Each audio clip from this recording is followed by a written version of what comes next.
Hello and welcome to the MMQB NFL podcast. I'm Conor. Albert Breer is here. I have slept for 3 hours and I have woken up to talk about the Super Bowl.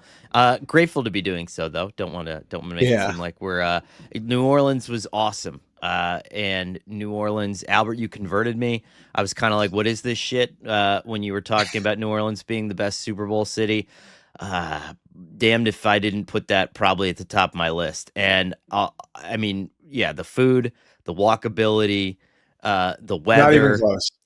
and I'll say this too, which is a highly underrated part of us doing our job on Super Bowl Sunday. And I made sure to tell every single person that I could possibly see, security were the nicest people on Yeah. earth. And for those of you who obviously who don't cover an NFL team, when on Super Bowl Sunday, you're running around and you're trying to get unique things and you're trying to find something cool after the game. And this place is locked down like the West Wing. And there are, certain times when you can bend the rules a little bit and you can get somewhere so that you can see something that you wouldn't normally see and you could share it with your readers. And I would say last year in particular, it felt like just complete chaos. And like we were like shepherded into these little things. This year, I was talking to security. Everyone was like, hi, how's it going? Everyone was so polite. And so I don't know. I mean, everyone was so helpful. Like I was never lost. There have been Super Bowls where I feel like I've been wandering the stadium Yeah. for, dozens of minutes on end trying to find where I was going. So I don't know. From top to bottom, like, New Orleans totally converted me. I think it's just, like when a city it's like their main industry, is events and, being able to host large scale things like this. And, they were prepared for it. I think we were all like a little bit like, is security going to be a nightmare on Right. Sunday with the president there, like on top of everything else and what happened, on New Year's Day in New Orleans. Like it's just like it seemed like this confluence of so many different things that were going to conspire to make everything a real pain in the ass, to put it in a non-eloquent way. And everything game day was great. And I like the week, it doesn't surprise me because they just know how to do it, and I think that there's, a huge part of hosting a Super Bowl is knowing how to do it. And, I think that this combined, like the weather of a Miami or Los Angeles with the efficiency of an Indianapolis. I put Indy at the top of the list of places that was Oh, like yeah. most efficient Mm-hmm. in hosting an event like this. Combined with like the hotel space of a Las Vegas. I mean, if you want to like look at like the best in every different category for different elements that you have to put on a Super Bowl. And then, the restaurant situation, I don't think that there's any place in America, I mean, New York, like that has the sorts of restaurants that this place has. And so, and the other part of it too, and I think this is like an underrated part of hosting an event like this is that everybody wants the event there. I always think back to like when Boston bid on the Olympics because I live here, you know what I mean? And no one wanted the Olympics here. Like no one, you know what I mean? Like everyone's like, that's going to be a disaster. We can't do that. And the reality is if it had come here, and it was never close to happening, but if it had come here, I think everybody would have been miserable and an a-hole dealing with people coming in. You know what I mean? Like, and New Orleans is almost the opposite of that to me. New Orleans, like they are so happy to have you there. Yes. Um, Even down to the way that like the waiters and waitresses treated you at the restaurants. You know what I mean? They're so excited to like tell you what's on the menu. You know what I mean? It's just, I think in every single way, it's just such a great place to have the game. And, do you remember Bad Takes Week, Connor? Sure. Absolutely. So do you remember what my bad take was? I think your bad take was that the Super Bowl should just be in New Orleans permanently, wasn't it? Right. And well, it was more than that. My bad take was that the federal government should fund the stadium. So, and it wasn't just every Super Bowl; it was every big event should be there. I'm half kidding, but like I think, doing what America can to keep every big event there serves its people very well. And even the Superdome, I hadn't been in there since they renovated it. Had you? No, no, it was nice. Yeah, I actually thought like the renovations, you could feel the renovations. Like it just like if like the stadium, they did a good job of making the stadium feel prepared for a big event too. I mean, I think the reality of it is there's only so much you can do with a stadium that was built in the 70s. But I mean, even that part of it, like it felt like yeah, like they've done a lot to make this place feel modern and make it feel like a big stage. So yeah, in every single way, it was great. And I know the next three Super Bowls are spoken for, right? So it's San Francisco, Los Angeles, Atlanta, 60, 61, 62.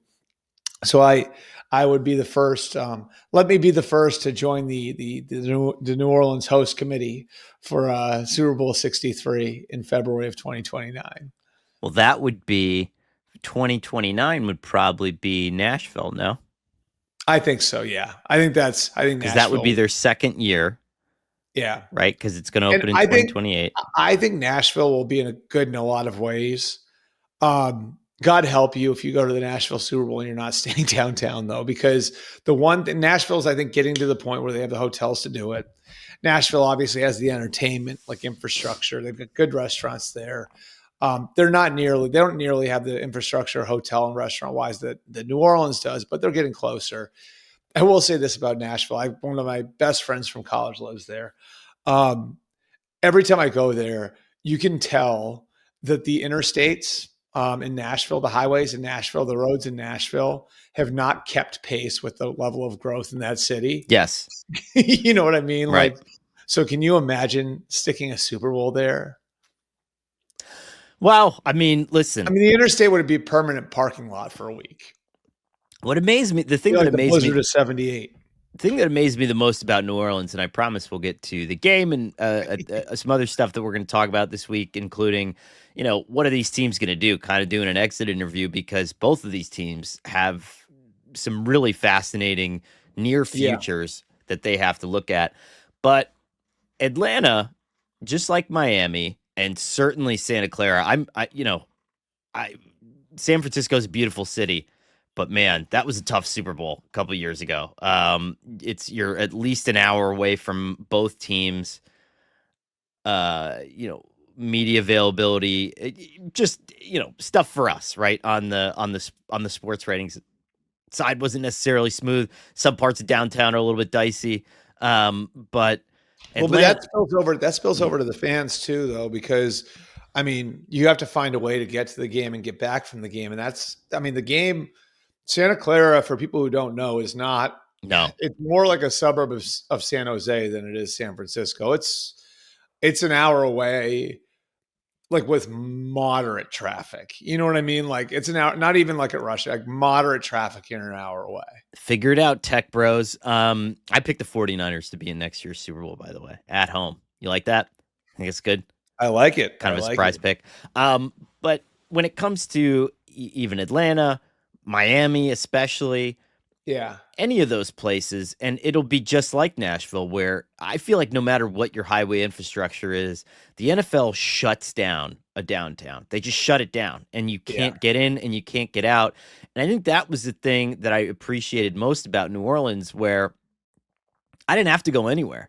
Yeah. Everything was right there. And even if I had to go, there were a couple times where I went down to the Garden District, Mm. and it was so easy to just walk 2 blocks out of the fray and get And an get an Uber, Uber. or Yep. even then, it's a mile walk and everything's walkable and everybody's nice. And there wasn't, I mean, I'll give you a good example. So I hadn't spent a lot. I've spent a lot of time over the years in like Jackson Square and obviously the Quarter when I was younger and the Garden District. I hadn't really been to Frenchman as much, and I went to Frenchman to bars a couple nights. And even that, like that felt like it was kind of far away from where our hotels were. But I mean, even like if you got stuck out there, you couldn't get an Uber. I think it would have been like a 2 mile walk, which like isn't crazy. You know what I mean? It's not like Vegas where like if you're on the wrong side of the strip, you're on the other side of the strip, you're like 6 miles away. right. So even if you were like an Uber ride away, you could still walk it. You know what I mean? Like it'd be a long walk, but you could still walk it. This, yeah, this belongs in the core rotation. Honestly, I mean, it should be Vegas. It should be New Orleans. Probably Miami. Miami, if you can figure out a way to get the downtown more involved and to, get us out of the airport, I mean, that was like I think you and I are jaded from our last Miami experience, though, because like I actually had a good experience my first Super Bowl in Miami, which would have been the one would have been Saints Colts, I think it was. Yeah, Saints Colts. Because but that was Fort Lauderdale was the host city, which was different. You know what I mean? So we had a bad experience with Miami because I mean, the NFL legitimately put us, and I don't want to make this about reporters and the media and all that, but the NFL legitimately put us on like on a highway off ramp. I mean, it was like that's the best way to describe where our hotel it was was. funny because, and game talk coming in literally 15 seconds. My friends from NFL Network were saying, "Oh, God, the Miami Super Bowl was the best Super Bowl," and I said, "Yes, because you guys were in this beautiful Art Deco hotel overlooking the Atlantic Ocean. I was trying to not get hit by an old Highlander that was zooming off the off ramp and then sliding into our parking lot. But Miami is beautiful. Next to New Orleans, probably the best food Super Bowl that I've been to. So So obviously something to look forward to. Miami, New Orleans, Vegas. I think like whether you like it or not, Los Angeles is going to be a I part mean, of it. they've earned it just Yeah. because they put in the infrastructure, and then we'll see what Nashville does. If Nashville can pull it off, Nashville does have one of those nice walkable downtowns. Yeah. They I have a lot. mean, don't get me wrong, I'm all for Nashville. I just really I'm skeptical about the road the highway situation, you know. Got to build some more roads. And Yeah. where are the Cowboys in all this? Like you built this like They AT&T built it to Stadium, host Super Bowls. It's like why built it to host Super Bowls, and it's just like never gonna go back there again because I think they part of it is they realize you can't like it's you can't really make it's not a moneymaker for the team. so I think funny, that's part of it. so dumb, Um, I mean, like I do think like now the Joneses did some like crazy wild stuff, like try to break the attendance record where they were more or less like putting seats on the roof of the stadium to do it, you know, and they had the stands collapse. I don't know if you remember that. I The do stands remember were that. condemned. Yeah, the stands were condemned in one of the end zones. But I mean, like one of the reasons that Super Bowl didn't work was just bad luck. I mean, they Right. got an ice storm that week, which made it really, really hard to get around. And so for the people who were there, it was a bad experience. Like we all remember the Indy Super Bowl fondly, but the reality of that one was they went the other way. They got super lucky. But it Right. was 70 degrees that week there, you know? So All right. Let's enough of that because I can hear people screaming. So we don't care whether you're comfortable or not. But really, a happy sports writer is I feel like we offer better opinions. That's just how it goes. This basketball season, when your favorite stars score buckets, we're alley-ooping you an opportunity to win money from watching sports with Underdog. Do you want to win up to 1,000 times your money? You can with Underdog. To play, choose whether a player will go higher or lower on one of their stats, like points, assists, rebounds, and more. You can play with as little as $1, and if you get everything right, win up to 1,000 times your money. Turn $1 into 1,000 just with your hoops knowledge. This week on Underdog, I'm looking at Luka Doncic and the Lakers, higher than 20 points. Rudy Gobert and the Timberwolves, lower than 10 rebounds. Download the Underdog app and sign up now using promo code MMQB to unlock a special offer of up to $1,000 in bonus cash when you make your first deposit.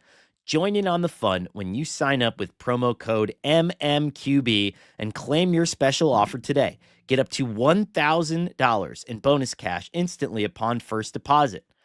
You must be 18 years or older, 19 years or older in Alabama or Nebraska, 19 years plus in Colorado for some games, 21 plus in Massachusetts and Arizona, and present in a state where Underdog Fantasy operates. Terms apply, void in Colorado. Concerned with your play? Call 1-800-GAMBLER or visit ncpgambling.org. In Arizona, call 1-800-NEXT-STEP or text next step to 53342. In New York, call the 24/7 Hope line at 1-877-8-HOPE-NY or text HOPE-NY. The Eagles absolutely, completely, and totally obliterated the Chiefs. I was talking to one of my Eagles friends. It was 40-22.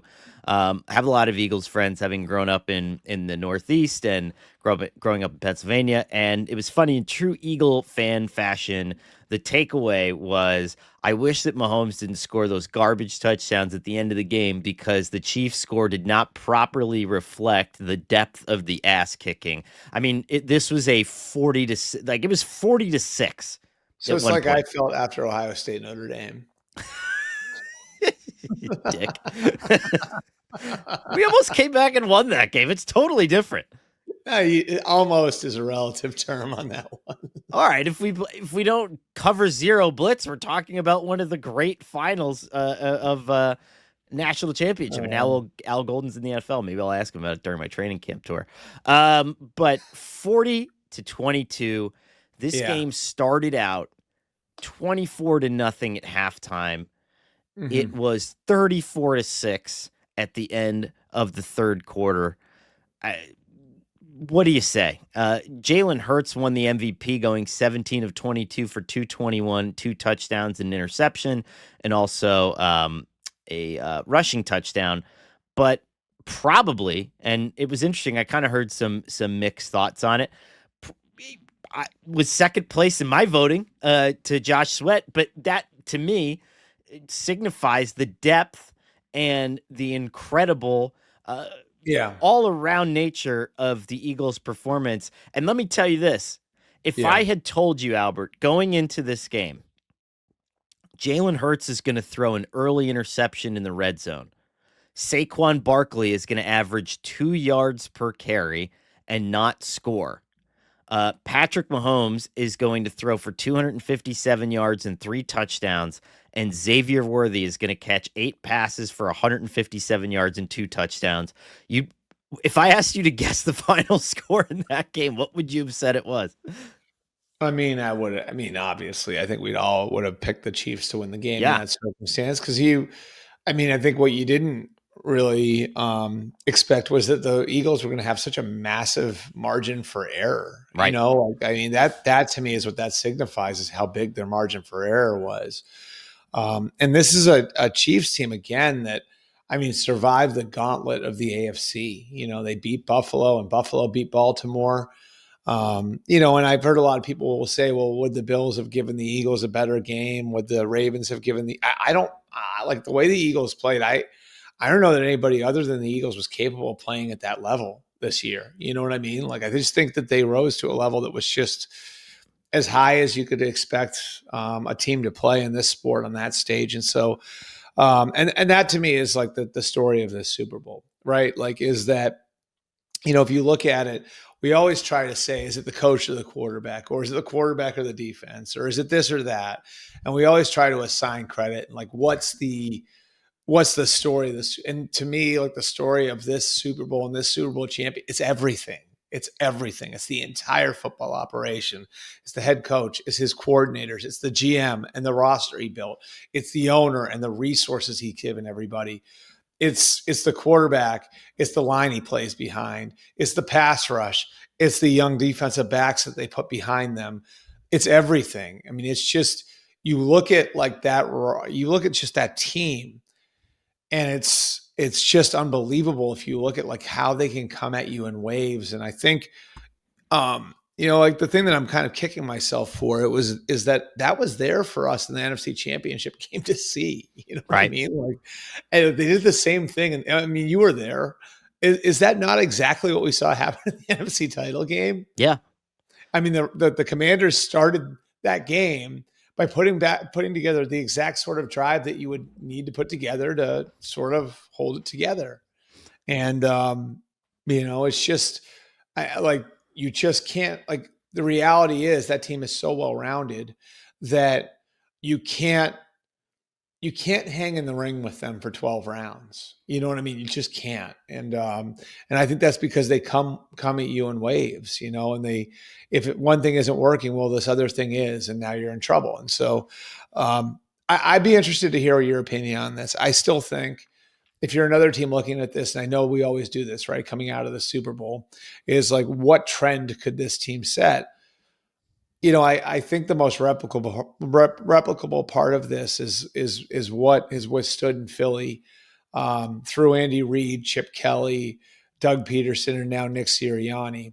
And it goes back to a line that Chip Kelly used, with me after he drafted Lane Johnson 4th overall with his first pick in 2013. And it was big people beat up little people. Mm-hmm. If there's a trend here, to me, it's the lines of scrimmage are still the core of playing great football. It is still a game of blocking and tackling. And that's where the Eagles won this game, is the Chiefs couldn't block them and the Chiefs couldn't get to Jalen Hurts. And that was pretty much the ball game. Period. I mean, it's crazy to me. And it was weird going into the game too, where I likened it to almost like the week before an election, where both sides could not conceivably understand how the other side would win, And I remember talking to one of the beat reporters, one of the Eagles beat reporters. We got some coffee on Saturday, and I'd picked the Eagles. Then we taped our Thursday preview pod, and you had me freaking out. Like I thought the Chiefs were going to win the goddamn game, and then sorry, yeah, no, it's crazy. I was just all out of sorts. I'm very easily convinced that I'm wrong, and then I was talking to Brooks, who covers the Eagles for The Athletic, and I was like, what if they get Hurts into 3rd and long? And he looked at me like I was a crazy person. He's like, I think the Eagles are going to roll in this game, and I was like, wait, what? It's crazy to me that they were 3 for 12 on third down. That's another, the Eagles were. That's another stat. What? But the reason it didn't matter, and it's because they were getting first downs on second down. Right. Well, that too. Right. But without Saquon Barkley having much to do with it, which is, again, he did because he sort of opened some other things up. But I mean, yeah.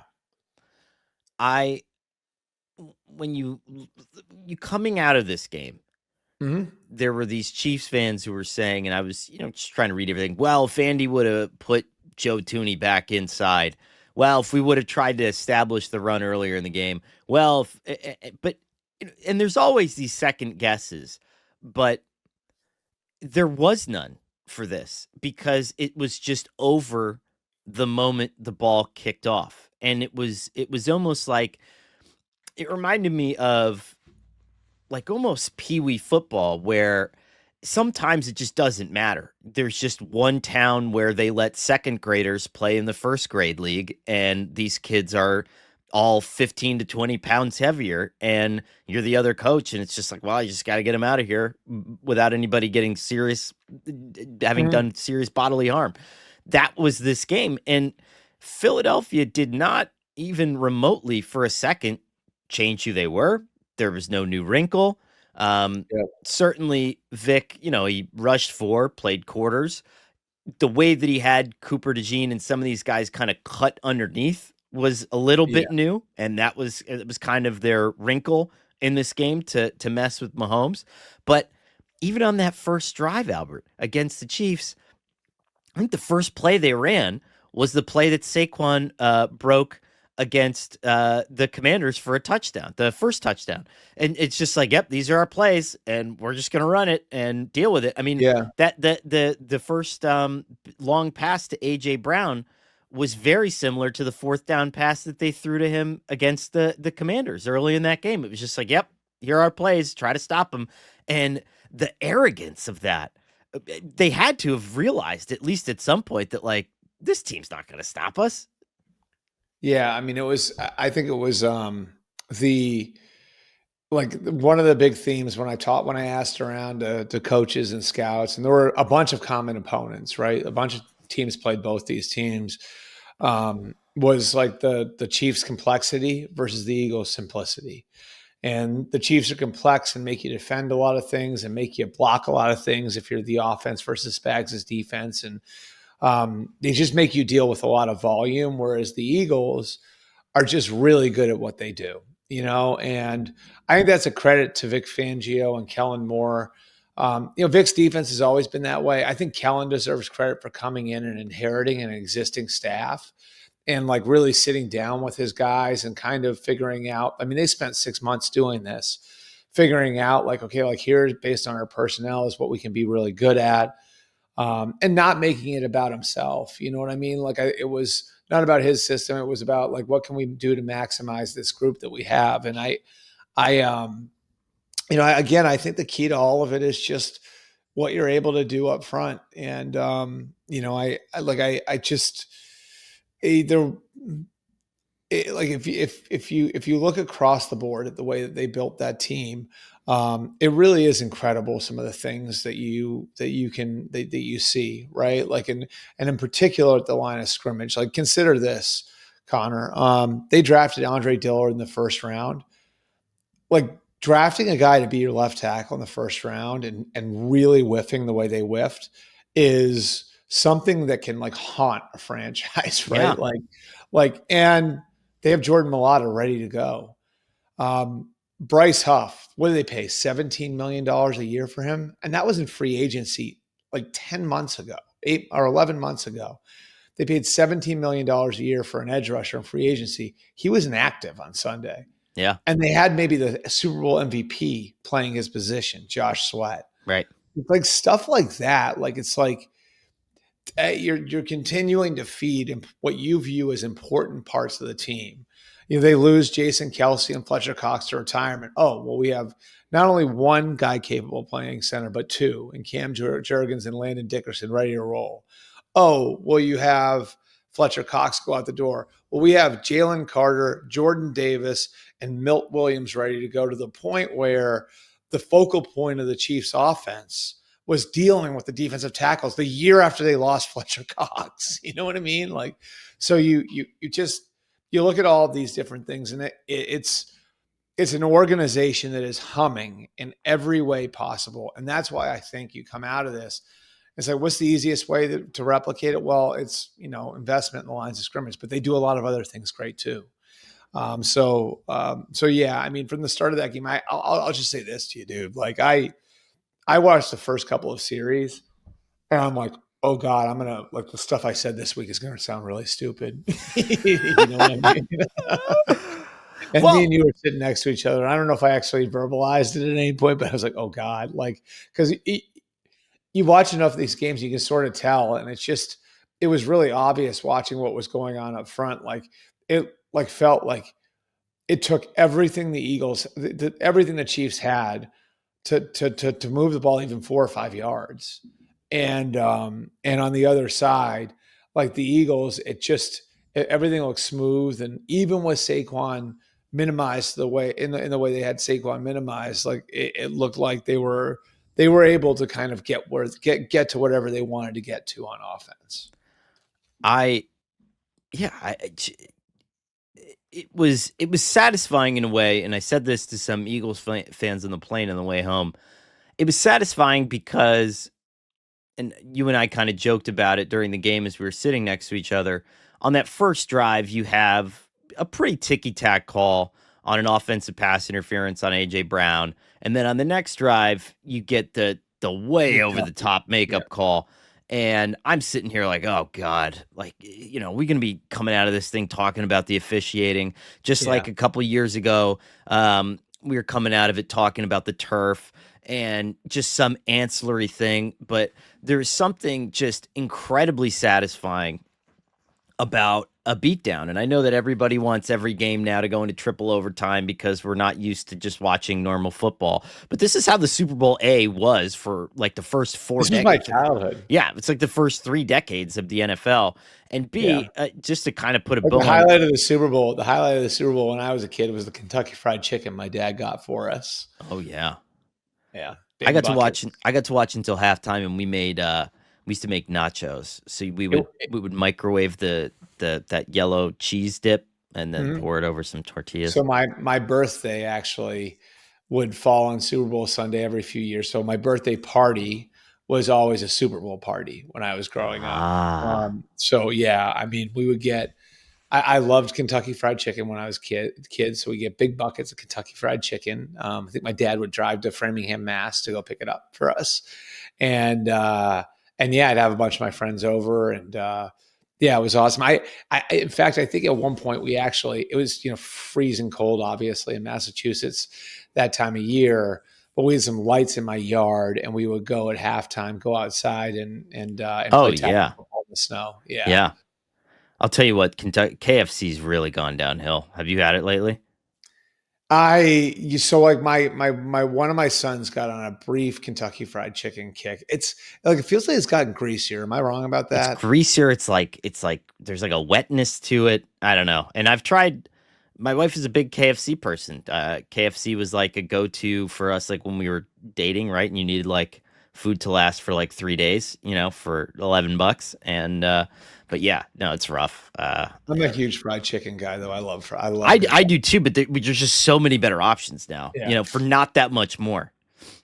Anyway, to put a bow on the entire thing, because I do think that we are, and it's so crazy too, because I can understand almost the fan frustration with the media because we build these when two teams get to the Super Bowl, we sort of mythologize them in a way, Yeah. right? And I can totally understand the liberation that Eagles fans are feeling because all they heard all week is, well, it's Mahomes in the Super Bowl and Spagnuolo is just going to put Jalen Hurts in a blender. And I believe that too. And I will say this, some of Spags' early blitzes were nasty and they were great, but it I just think the doesn't. Chiefs defense played I fine. think I do too. It just didn't And matter when you're down yeah. 34-6. It just doesn't.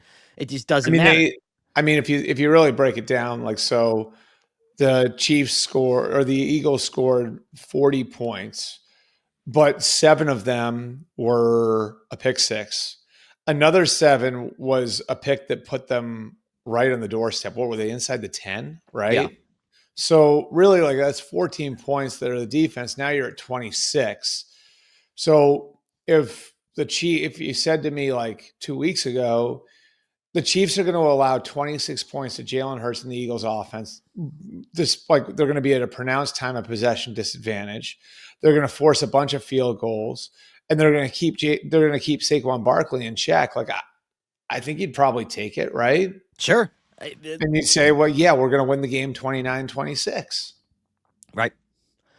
So to me now, like after we spent that whole week mythologizing, oh, this guy, Chiefs are awesome because of this, the Eagles are awesome because of that. Teams, and I think that we can both agree on this, and we'll put a bow on it, and then we'll spin it forward a little bit. Successful teams, period, are meritocracies. Period. That was the theme of the New England Patriots dynasty. I don't know any other team that would have benched Drew Bledsoe for Tom Brady. And that kick started this whole ethos of, hey, the best players, the guys who are listening to me and doing what I asked them to do, are going to be on the field. And you touched on it with the Eagles. It was perfect. It's like, well, Andre Dillard was a first round draft pick. I really don't care. He's not good, so he's not going to be here anymore. Who Jalen was Rager. Jalen Rieger, perfect example. First round draft pick. Well, we're going to get rid of him because he's not playing well. He's not fitting into our culture.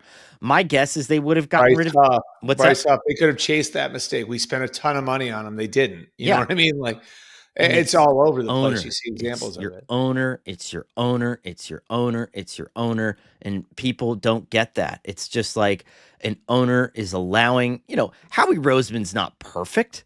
Howie Roseman, though, gets to chase bad Well, to mistakes me, with to good me, with good decisions. to me, the receiver example is the best one. Yeah. You know what I mean? Like, Arcega-Whiteside. Like, Arcega-Whiteside in 19 was a mid-second round pick, right? And then Rager, I mean, they drafted him over Justin Jefferson. One pick, right? One pick in front of Justin Jefferson in 2020. And it would be very easy for a general manager to sit there and with a new coach coming in 21, just shove those two down the coach's like fix them. You know what I right, mean? Like, because I'm going to look like an idiot if you do not fix these two. right. Instead, he trades up for Devontae Smith, and the next year trades for AJ Brown. Yeah. And that's it. But there are how many other GMs get to knock on the owner's door and say, listen, remember that first round pick that I made about 8 months ago? Not good. You know, remember that second round pick I made a couple months ago? Not good. I also need $100 million to pay AJ Brown, right? And this is, that's not a shot at Howie. It's just an acknowledgement that there aren't a lot of. No, everybody, like, it's an acknowledgement from ownership that those mistakes are going to happen. Right. You know what I mean? No one bats 1,000. And it's the institutional advantage of having stability. You know what I mean? Like, it's an owner knowing, like, okay, like he may mess up this signing. I may feel like I'm wasting my money on this player, or we wasted this draft pick on this guy, but I have the faith that eventually it's going to work out, and we're going to let him ride it out.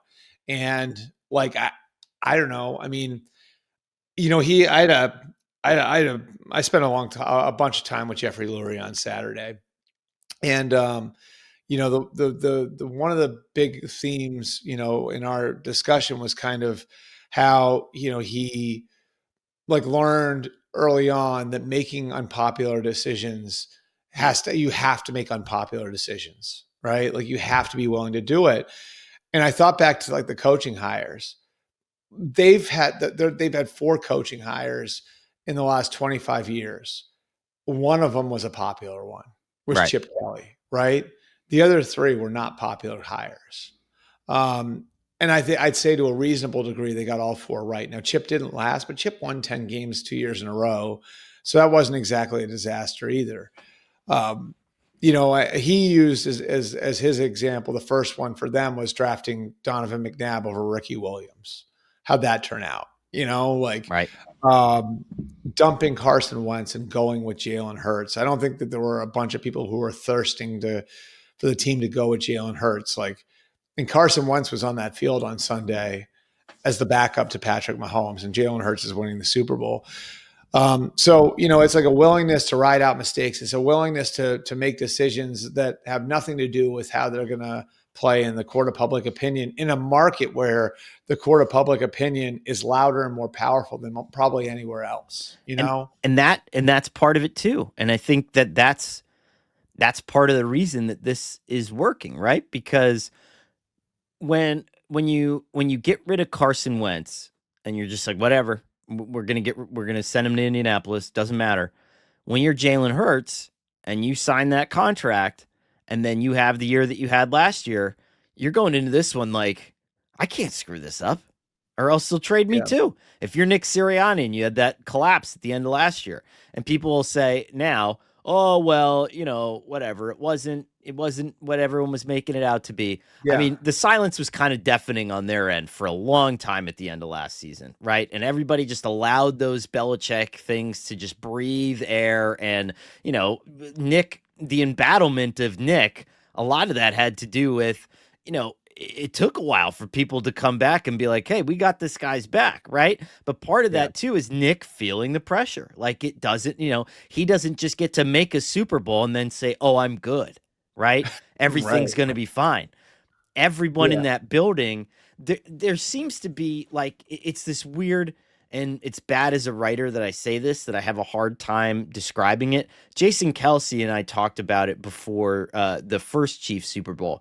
It's this weird pressure to win that is harsher than almost anywhere else, but also an atmosphere where you feel more at home and listened to than anywhere else, all at the same time.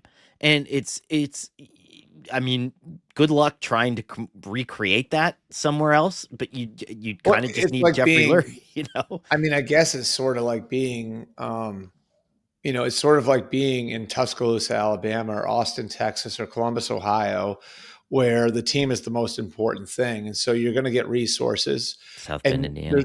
huh? South Bend, South Bend, Indiana. Indiana. But where's the most important thing? Like you're going to get resources. Right. You're going to, everything like, and if you win, you're a king, right? Like, and so like there's this pressure to win, then there's only certain people who can handle it, and there's only certain people who can manage it properly, and there's only certain people. But if you're able to do it, you're going to have like a place that's going to give you everything you ever need to make it happen. Right.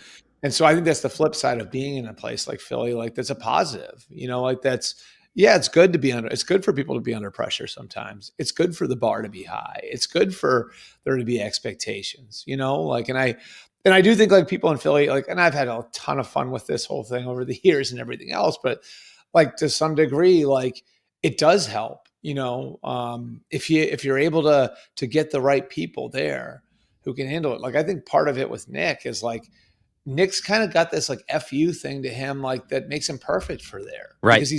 because he's got like a strong foundation of beliefs. And he's like, I know how to do this. And I'm not going to be shaken when, WIP like roasts me for 3 weeks. Like, no, like I know what I'm doing here.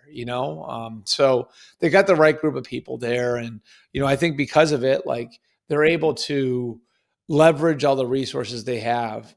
And again, like they've got an owner who will back them on unpopular decisions. Like I think a great example, like this is another thing that me and Jeffrey talked about the other day was Jordan Mailata.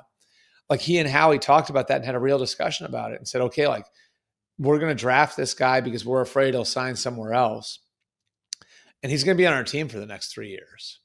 And it's probably not going to look very good at first. You know what I mean? But we're committing to giving up a roster spot for the next 3 years to see where this goes. Like, you know how hard that is to do? Yeah.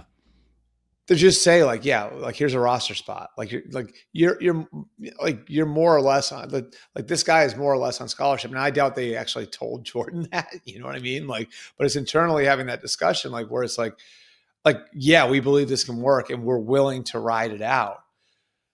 Cause I don't know. I would think like there's probably another like hear me out on this one, Connor. Like, don't you think there's another scenario where Jordan Mailata goes somewhere and it looks awful in the third or fourth week of September and the team needs like another corner or something and they cut him Yeah.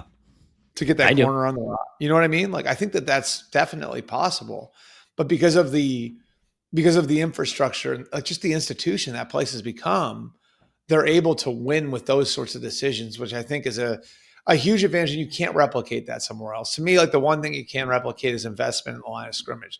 The total program, it just takes too long to build something like that. You can't replicate that in a year or two. Eagles fans, a lot of them, some who have reached out over the last couple 48 hours, are clinging to a comment that I made, I think in November, where I was doing a draft of Super Bowl contenders, and the Eagles fell into my lap. The Chiefs were taken, the Lions were taken, the Bills were taken, and I said I wasn't aware that this was considered a Super Bowl team, and I passed on Philadelphia to take the Green Bay Packers. That seems to be something that people are hanging on to.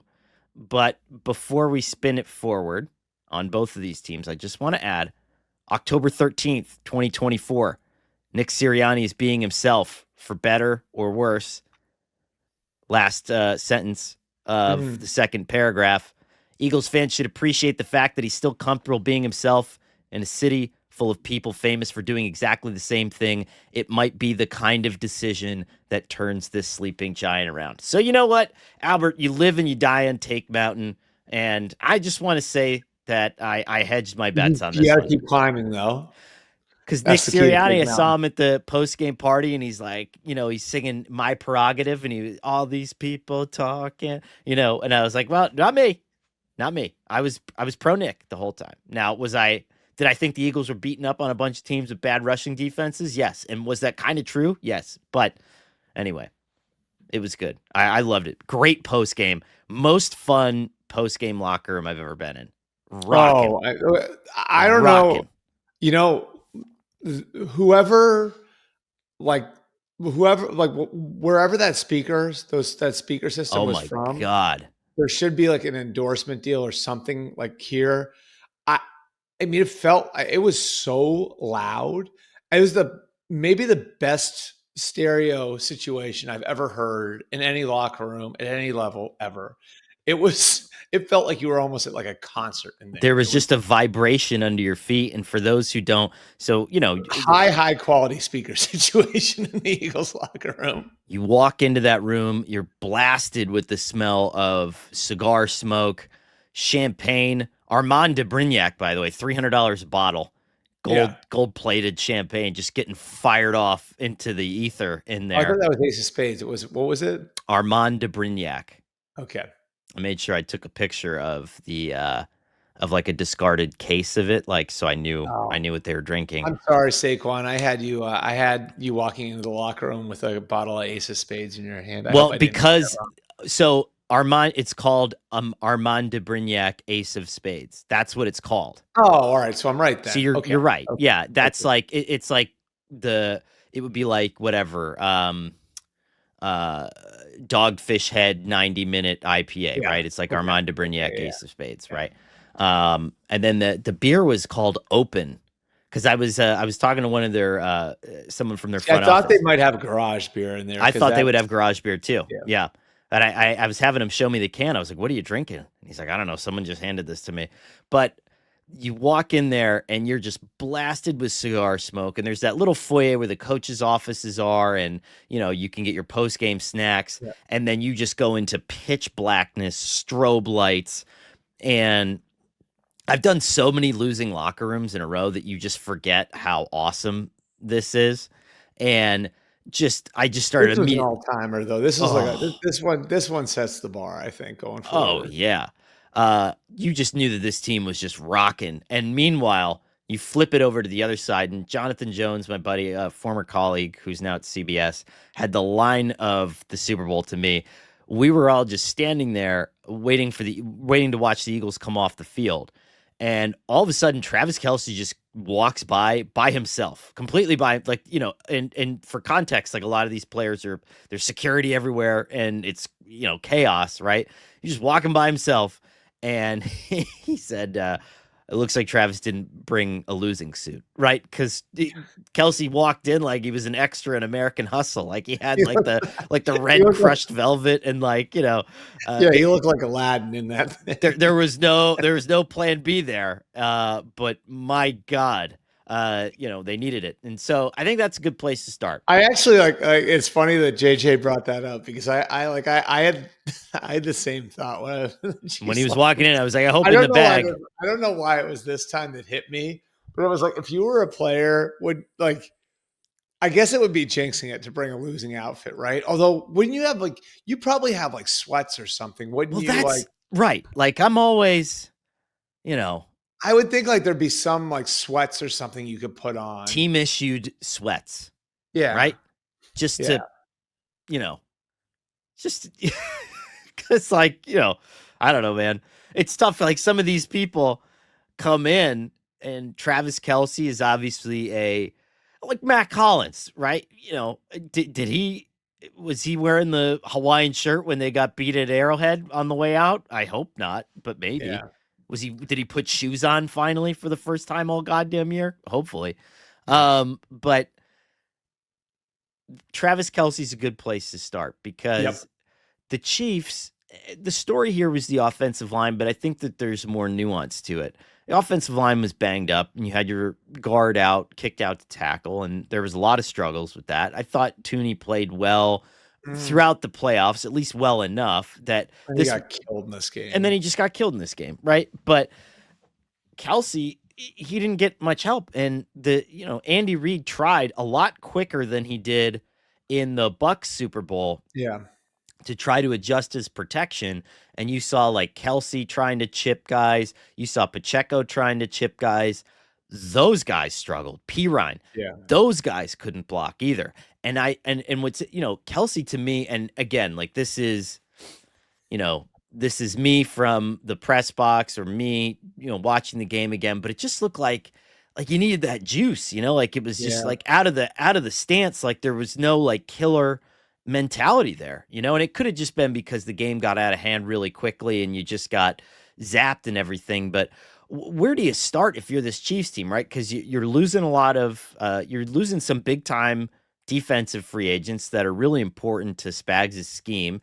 You got to retool this offensive line. You got to make a decision on Yeah. Travis Kelce. Like, where's your thought process going here at this point? So, like, I'll take it like the game specific and then the big picture. The game specific, I think a couple of they had a couple of holes, the Chiefs did, that they were able to manage that they couldn't manage anymore in this game. And I thought the two primary ones, one is the offensive line, which we talked about. Caliendo, I mean, like, God bless him. I think he's done a decent job. Graded impressions, but when it comes to being in the trenches, tough. Yeah, since moving over, I mean, you and I were talking about it during the game, right? Like I think I was pointing down in the field, like this guy's getting this guy's getting his lunch handed to him all day. And Tooney at left tackle looked like he was a guy playing out of position, and that was why, I mean, one of my reactions to the whole thing was like, how bad must DJ Humphries be right now Right. that they didn't have like a in case of emergency break glass situation there.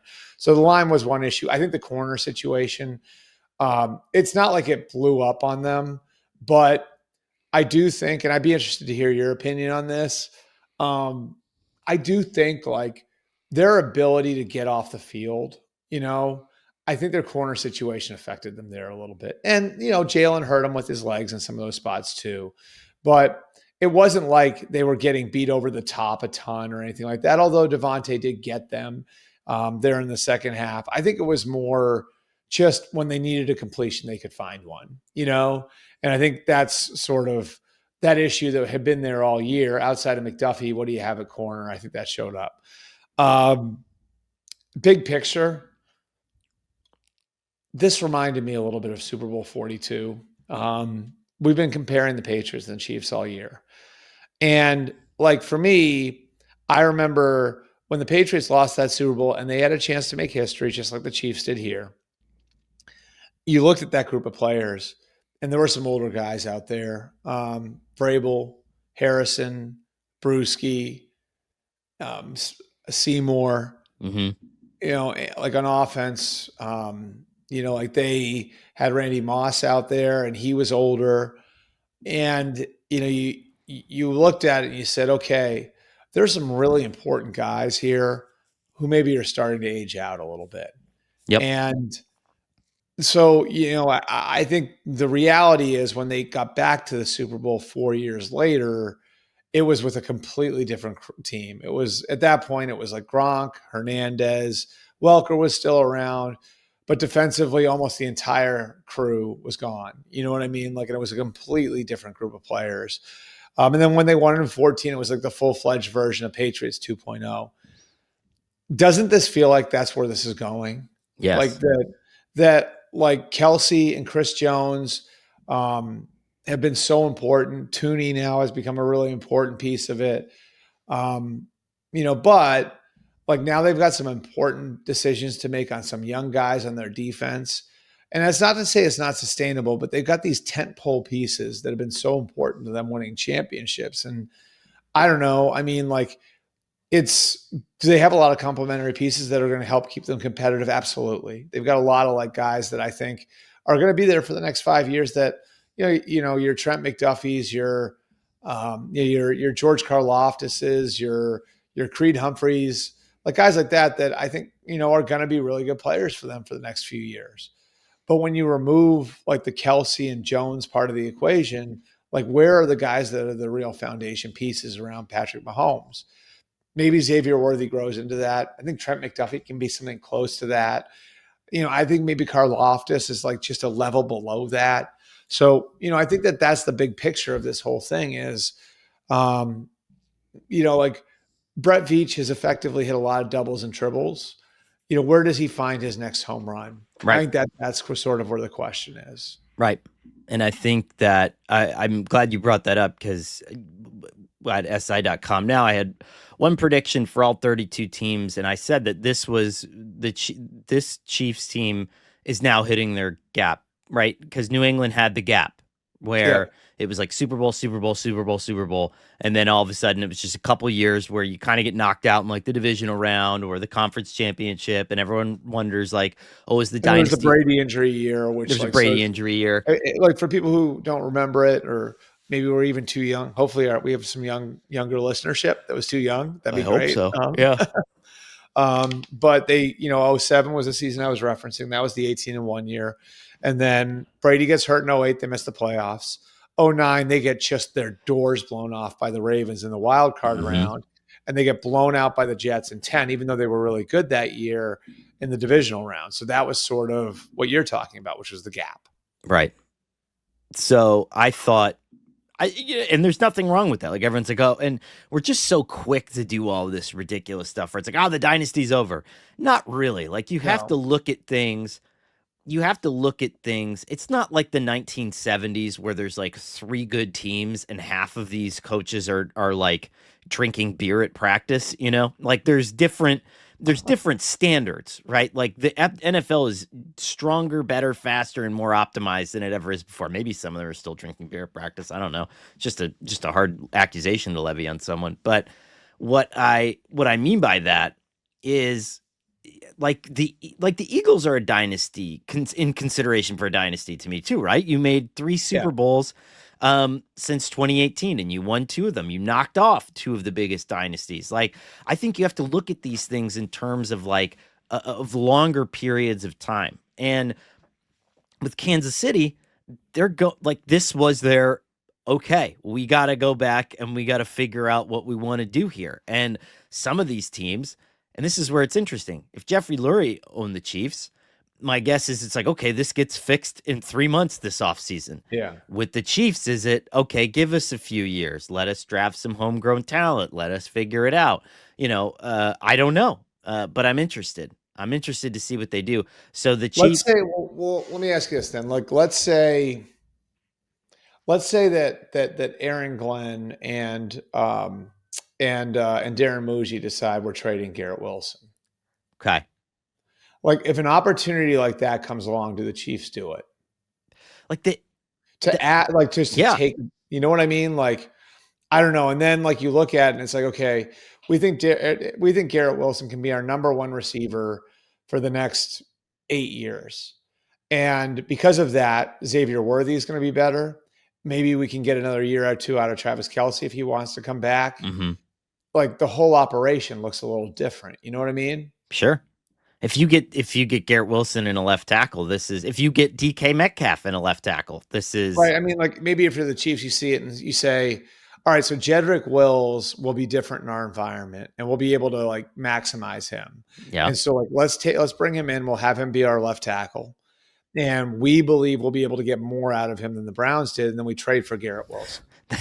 That's not a tough bet.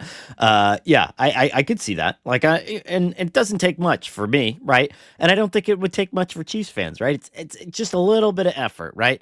A little bit of effort. Show us that you're making that I mean, push. that's what if you want to microwave it. You know what I Right. mean? Like that's if you want to say like And and, we're and to be fair to Kansas City too, um the Eagles needed from 2018 to 2022 to fix it. Like they needed some time. There was a gap, right? There was struggle, and I think like we lose that concept, that sight of the necessity of that. Like you need a top 15 draft pick sometimes. You need to yeah. get back up.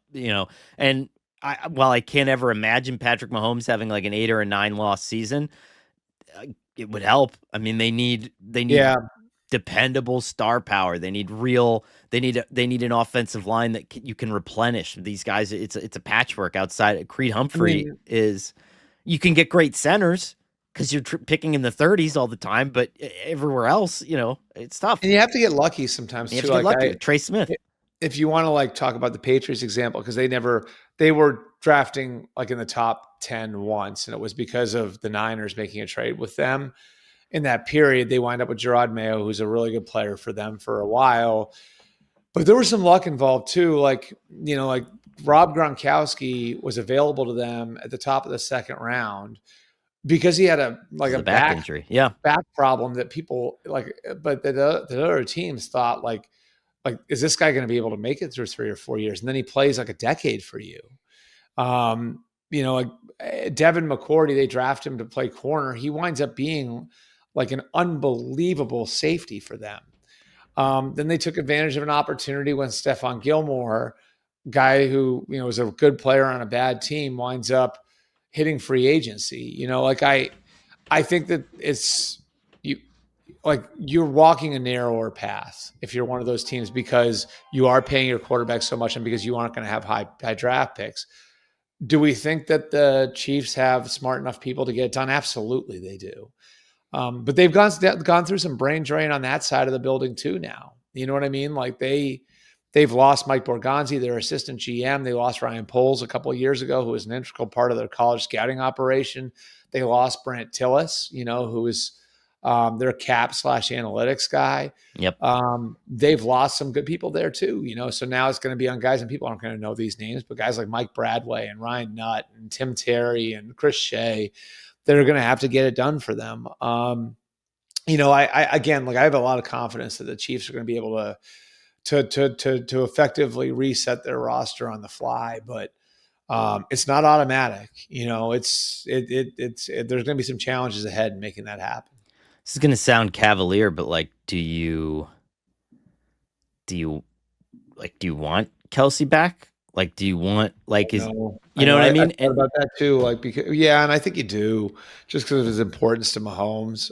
But you almost have to, because I remember talking to their coaching staff last year around this time when I think he was our NFL MVP for the magazine, and how they had thought that he really had a different kind of back half to his career, almost to the point where the best was yet to come kind of thing. And maybe he would be elite in the way that he could draw defenders away from other receivers, and kind of be that kind of Kevin Love, I'm going to set all the right picks kind of guy. And it just doesn't, it doesn't look that way right now. But I would never, if I was Andy Reid, say like, hell no, I don't want one of the arguably, well, is it arguable at this point? I mean, where do we put him in terms of, is he the best tight end in NFL history? Is he second behind Tony Gonzalez? Where is he in your mind? Your colleague Tony Gonzalez, who let's make sure we clip this for social, just so we can put that out there. Tony Gonzalez, by the way, my first game working for Thursday Night Football, this didn't just blow me away. It also blew Richard Sherman away, who was sitting right next to me, who's a pretty elite athlete. Tony Gonzalez had his high school retires number while he was still in high school. At 18 years old, if they did that, I would legitimately have stopped going to class. I would have stopped going to class too. We talked about this before. Are you got anything on the high school wall of fame or no? No, I don't. I actually don't at Lincoln Sudbury. I wasn't a good enough athlete in high school. I played. I wasn't a good enough athlete in high school. But I mean, I guess for my career accomplishments, maybe I should. Do you? No, but no. Okay. I don't know. I think you should. You're on TV. Yeah, maybe. I don't know. But to Just answer song and dance guy. To answer your bigger question on Kelsey, how do you assess him versus Gronk? I think those are the two best there. Gronk was a better interior player and a more valuable interior player, and I think we need to look at more important stuff like that. But again, Kelsey had more longevity. He was a more prolific wide receiver. And so it's hard, right? It's hard to look at both of them and say they're two completely different players, and just to compare them because they're at the same position is they sort of play different positions though. Almost, yeah. Like Kelsey's almost a wide receiver, right? Yeah. Whereas Gronk was almost like a left tackle who could catch. I mean, Gronk, like to me, like the power of Gronk was like you could almost like your different personnel packages. It was really hard for the defense to match up because you could split Gronk out, right? And so do you want to put like a corner on him? Okay, like now you're in nickel personnel. And now they motion him back in line, and all of a sudden, Gronk is blocking that corner into the fourth row. Like, Right. so he's just a different type of player, and a more well-rounded player. Um, I don't know. Like, I tend to think like Gronk at his height was the best tight end of all time, because I just think Gronk. I don't know that there's ever been a combination of receiver and blocker that you've had at that position. Now, if you're just taking them as pure like offensive weapons, yeah, I'd probably take Kelsey over Gronk. But Gronk was damn good in that area too. You know what I mean? Like, as a receiver, as an open field runner, he was smart enough to play all over the formation. Um, I don't know. It's a tough argument. I think they're both Hall of Famers. Like, we don't need to spend any time on that, right? But Right. it's close, because I do think Kelsey has longevity, of course, and they're even in rings now too. They both have 3 rings, so. Over on the Eagles side, the conversation looks a little bit different, and Yeah. it always does when you have just won. When you've just won the Super Bowl, the big questions here now. You have Nick Sirianni, who is going to Yeah. lose his offensive coordinator again. He's up, and so do you give? So let's do it this way. Will play ourselves out, and I will ask you yes or no Okay. on a couple of questions. And I understand the Sirianni one's going to have some nuance to it. All right. Do you sign Nick Sirianni's contract is up? Do you sign him to a top of the market contract extension, knowing that his offensive coordinator's gone again? I guess, but also resting assured that like Vic Fangio is probably going to stay there for the rest of his career. I'm not laughing at you, Connor. I know I'm laughing with you. Um, yes. Right. Yes. Okay. Yeah. Like, yes, yes, yes, yes, yes, yes, Right. yes. Okay. I just like I agree with you, by the way, but I just think like you optics know come why into I'm this too. Like, asking. You what the know why hell I'm else does the asking. guy? What the hell else does the guy have to do? It's just I know. like, if you compare him to like Doug Peterson, right, who got a contract extension in Philadelphia. If you compare him to Doug, it's like the first 4 years for the two of them, like, Nick blows him away and Doug won a Super Bowl. You know what I mean? Like, I think so much of this is just optics and people looking at him and thinking like, wow, like, does he really look like like a head coach? You know what I mean? Like, and we did that whole blind resume thing a few weeks ago with Mike McCarthy and Mike Tomlin. And I sort Right. of feel the same way here. Like, this guy's a damn good football coach, and his emotional IQ is off the charts.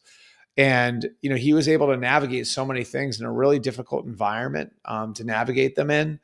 And he's won and won and won and won. And if you really like just look at the resume, right? He took over a 4-1 team. Now, there were circumstances there, but he took over a 4-1 team, and he did it at a time of quarterback transition. Okay, so 4-1 team, quarterback transition, going from Carson Wentz to Jalen Hurts. The guy he was the guy he was handed at quarterback was the 50th pick in the draft. Okay, so this isn't like Andrew Luck he was getting. And all he did was get to the playoffs in year 1, get to the Super Bowl in year 2, get to, what was it, 10-1 in year 3, something like that, right? Then the bottom falls out, which is the low point of his head coaching tenure. Then he comes back, starts 2-2 in year 4, and there's all kinds of speculation about his job security. He puts his foot in the gas and doesn't look back, and they win a Super Bowl. I don't know what more you would be asking from him. I agree with you, by the way. But you know What are we what? missing? What are we missing here? But you know why I'm asking. And here's the other thing. You This know is the what? other, Right? like, You know why I'm asking. I know why you're asking. I'm like, but here's the other practical part of it. If you don't, what sort of what are you creating for the 2025 Eagles? Can you imagine that storyline? Right. Well, so, and I need to be clear on this, right? Nick Sirianni's contract is up after a Super Bowl, right? So you're going to have to pay him like one of the 5 best coaches in the NFL. Yep. As I wrote, while this team was struggling over the first 4 weeks of the season, think he is one of those coaches. Yep. I'm not afraid to say it. But I'm sure that there are a group of people who think this is coordinator driven or who wonder, blah, blah, blah, blah, blah.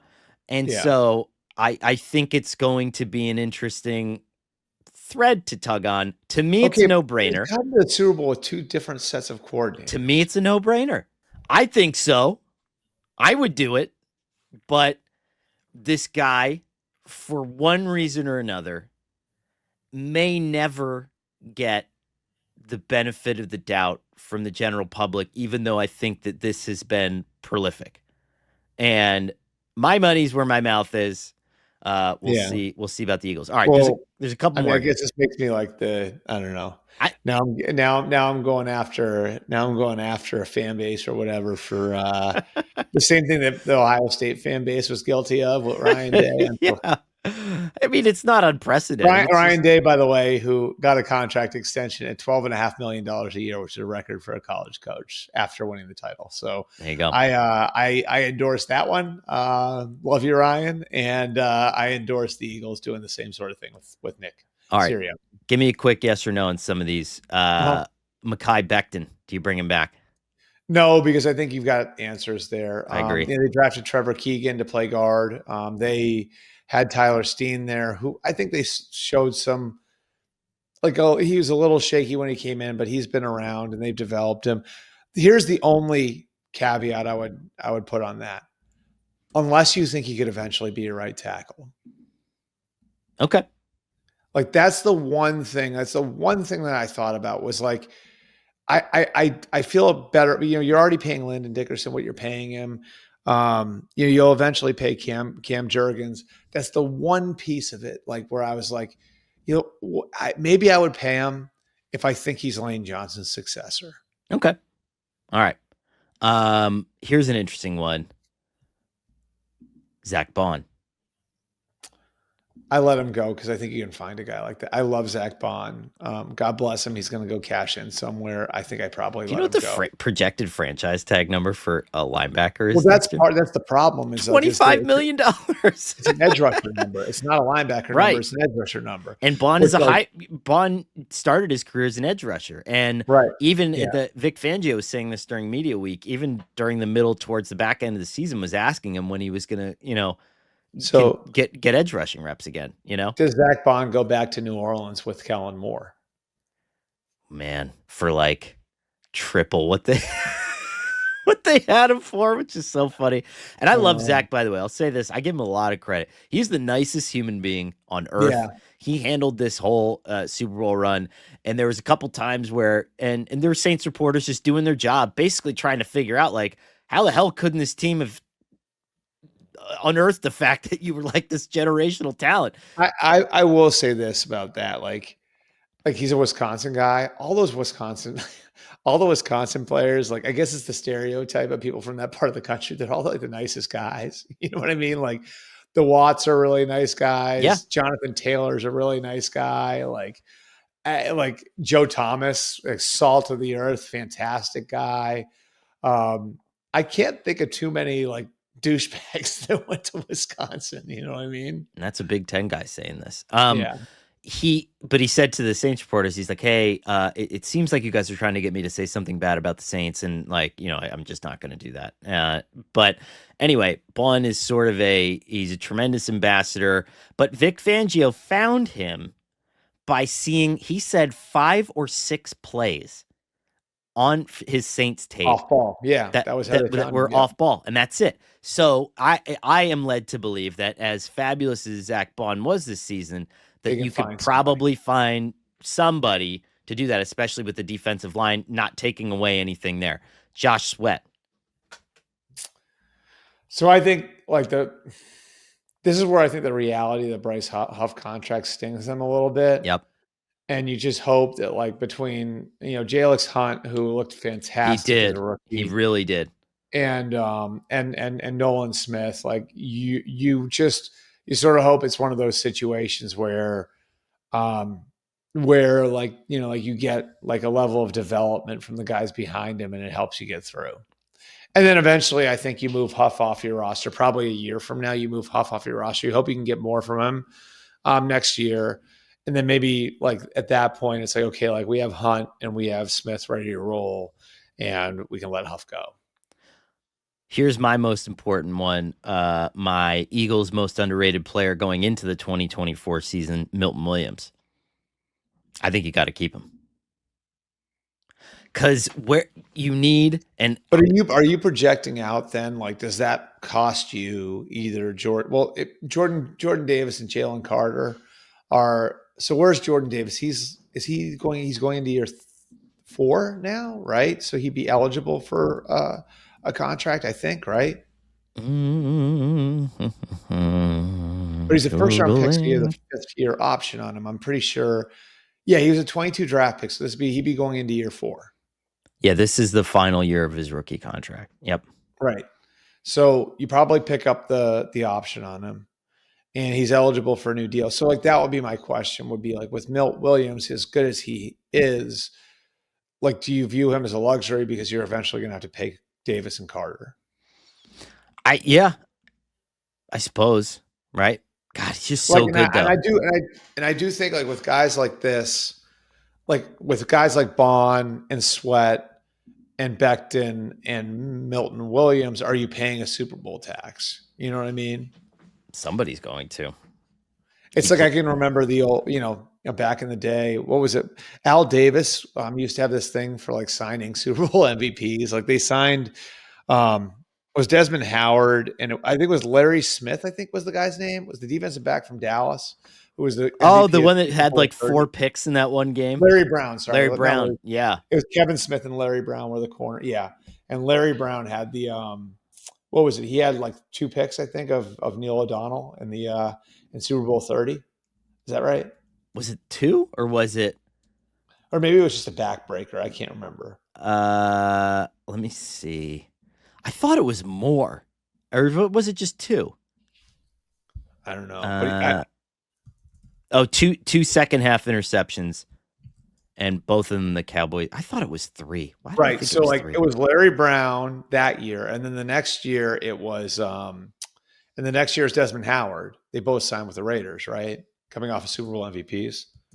Do you know he was on an episode of Married with Children too, Larry Brown? Now that He was? yeah, Oh, pretty cool. well, Married with Children was a big football show because of what old Al Bundy did at Polk High. He was also, according to his Wikipedia, named number 3 in the NFL's top 10 worst free agent signings of all time. So Yeah. It's funny to look at the numbers too. Like an outrageous deal. 5 years, 12.5 million. wow, these guys, What are they doing? owners throwing all his money away. A year. Unbelievable. All right. Well, that was fun. We now are transitioning to the off season. Thank you guys for listening. Thank you guys for all the patience all year. I know sometimes when you're, there are people who are just podcasters. There are people who are just TV people. Albert and I take pride in it all. And so to give us the flexibility in our schedule to, some days it's up on Monday, some days we're up on Tuesday, but to stick with us throughout the season gives us a little bit of extra time to add some nuance, to have some clarity. And I like that in the rhythm of our show. So I will say this too, Connor, our listeners are getting a hell of a better product than if I had hauled my ass out there before my flight on Monday morning. So, oh man, you and me so both. you're welcome for that. I was not. Also, huh? I was in bed I went to bed at 4 because I watched the second half when I got back to my hotel room at 3, and then I watched the second half, and then I went to bed at 4, and then I woke up. I think I got a phone call waking me up because I forgot I agreed to go on NPR.